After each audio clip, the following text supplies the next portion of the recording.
किसकी पत्नी? जब विक्रमादित्य उस पेड़ के पास आया तो उसने बेताल को यथास्थान और यथास्थिति में लटके पाया। विक्रम ने उसे उतार कर कंधे पर डाला और अपनी राह पर चल दिया। तुम हठी हो विक्रमादित्य, आखिर तुम फिर आ गए मुझे लेने, बेताल बोला। खैर, मैं तुम्हें एक कहानी सुनाता हूं ताकि तुम थकावट महसूस ना करो। विक्रम खामोश रहा। बेताल ने कहानी सुनानी आरंभ की। यमुना के तट पर धर्मस्थल नामक एक नगर था। वहां केशव नामक एक ब्राह्मण रहता था जो बड़ा ज्ञानी, ध्यानी और तपस्वी था। उसके परिवार में उसकी पत्नी, पुत्र और एक पुत्री थे। पुत्र और पुत्री दोनों ही जवान हो चुके थे, अतः ब्राह्मण परिवार को पुत्री के विवाह की चिंता सताने लगी थी। उसकी पुत्री का नाम मधुमालती था। वह बड़ी ही रूपवती और गुणवती थी। ब्राह्मण केशव, उसकी पत्नी और पुत्र तीनों ही मधुमालती के लिए किसी योग्य वर की तलाश में जुट गए। एक दिन केशव एक यजमान के यहाँ गया हुआ था, जहां एक बड़ा ही रूपवान और गुणी ब्राह्मण युवक भी आया हुआ था। केशव को वह लड़का अपनी पुत्री के योग्य वर लगा। उसने यजमान से उस युवक के कुल गोत्रादि के विषय में पूछा। फिर उस युवक के पिता से मिलने गया और बातचीत करके अपनी बेटी का रिश्ता उसके साथ तय कर दिया। उधर उसकी पत्नी ने भी एक गुणी युवक से अपनी बेटी का रिश्ता तय कर दिया।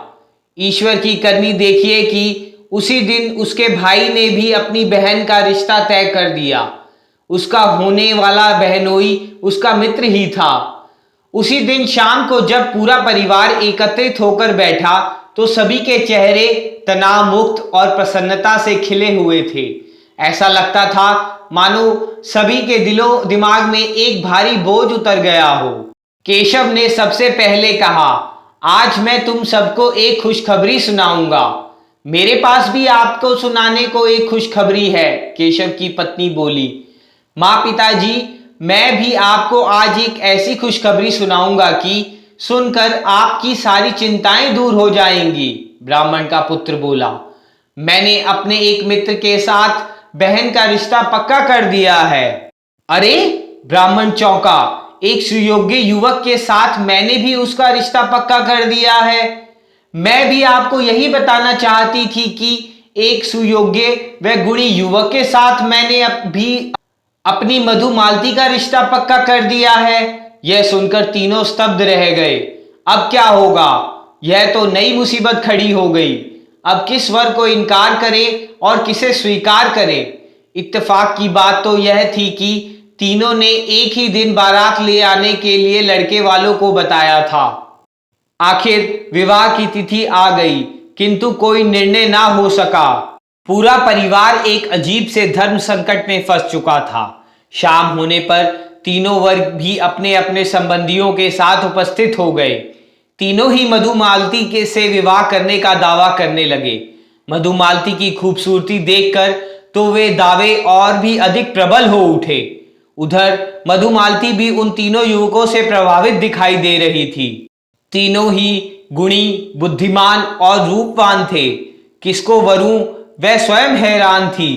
किंतु तभी ऐसा हुआ कि ना जाने कहां से एक भयंकर काला सर्प निकला और मधुमालती को डस कर गायब हो गया।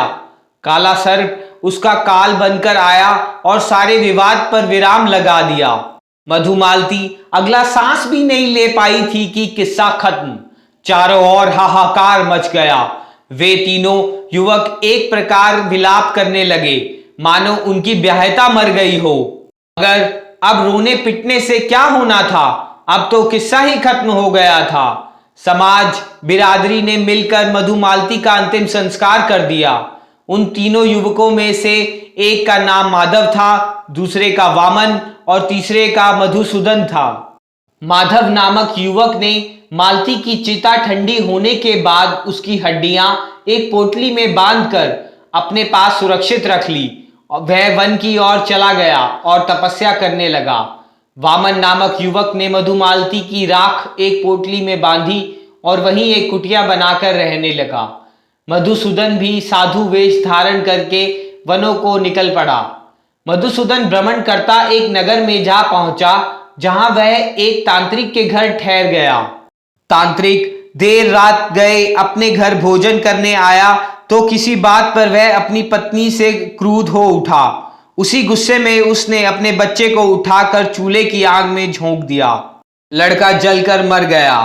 इसी पर उसकी पत्नी रोने चीखने लगी। यह देखकर मधुसूदन को क्रोध आ गया।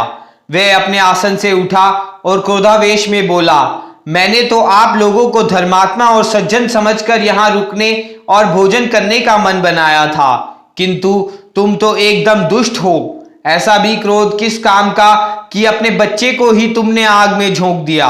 अब मैं यहाँ एक पल भी नहीं रुक सकता। आप इस तरह क्रोधित होकर मत जाइए महाराज, हमारे पास एक संजीवनी पोथी है, उसके द्वारा मैं इस बच्चे को अभी जीवित कर देता हूं। कहकर तांत्रिक भीतर गया और वहां से एक पोथी निकाल लाया। फिर उसने बच्चे की राख और हड्डियां एकत्रित करके मंत्र पढ़े और बच्चे पर अभिमंत्रित जल छिड़क कर उसे जीवित कर दिया। यह चमत्कार देखकर मधुसूदन आश्चर्यचकित रह गया। यह तो वाकई एक चमत्कार था। वह क्रिया देखकर मधुसूदन के मन में पाप आ गया। उसने सोचा कि वह किसी प्रकार इस पोथी को ले जाकर अपनी मधुमालती को जीवित कर लेगा। उसी रात उसने मौका देखकर वह पोथी हथिया ली और सवेरा होने से पहले ही वहां से रफू चक्कर हो गया। वह जंगल में उस स्थान पर पहुंचा जहां माधव नामक युवक मधुमालती की अस्थियां लेकर अपनी कुटिया में बैठा तपस्या में लीन था। उसने उसे पूरी बात बताई कि किस प्रकार मधुमालती को जीवित किया जा सकता है। फिर उन्होंने आपस में सहमत होकर वामन को खोज निकाला, जिसके पास मधुमालती की चिता की राख थी। तीनों युवकों ने आपस में मंत्रणा करके मधुमालती को जीवित करने का निश्चय कर लिया। फिर तीनों ने मिलकर पहले उसकी अस्थियां जोड़ी, फिर उन अस्थियों पर राख डाली। सबसे अंत में मधुसूदन ने संजीवनी पोथी के माध्यम से उसे जीवित कर दिया। मालती जीवित हो गई। इस बार उसका रूप लावण्य पहले से भी अधिक सुंदर था। उसे देखकर तीनों की नीयत डोल गई।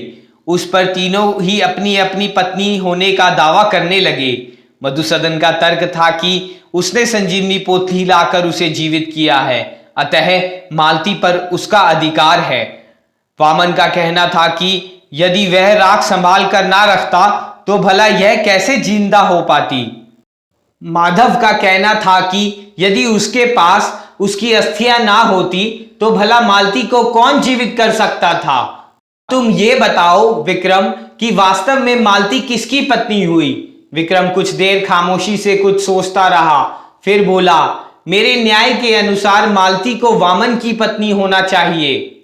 कैसे? उत्सुकता से बेताल ने पूछा। सुनो बेताल, इस संसार में रिश्ते नातों की अपनी अलग ही गरिमा है, इसलिए इसका निर्णय करते समय हमें इसका ध्यान अवश्य ही रखना चाहिए। प्रत्येक रिश्ते का कोई ना कोई कर्तव्य है। उन तीनों मित्रों ने स्वेच्छा से जो कार्य किया उसके अनुसार इनका मालती से जो रिश्ता बनता है वह इस प्रकार है। मधुसूदन ने क्योंकि उसे जीवन दान दिया था इसलिए वह उसके पिता के तुल्य था। माधव ने उसकी अस्थियों को संजोकर रखा था, यह बेटे का कर्तव्य है, इसलिए वह उसके पुत्र के तुल्य हुआ। वामन ने चूंकि उसकी राख रखी थी अतः यह पति का कर्तव्य माना जाता है, इसलिए मालती वामन की पत्नी हुई। हा हा हा। विक्रम की बात समाप्त होते ही बेताल ने एक जोरदार अट्टहास लगाया। तुमने बिल्कुल ठीक न्याय किया विक्रम, किंतु मेरे मना करने के बावजूद भी तुम बोल पड़े, इसलिए मैं चला। अट्टहास करता बेताल विक्रम के कंधे से उड़कर विपरीत दिशा की ओर चला। राजा विक्रमादित्य तेजी से उसके पीछे लपका, मगर बेताल उसके हाथ नहीं आया और उसी वृक्ष पर जाकर उल्टा लटक गया।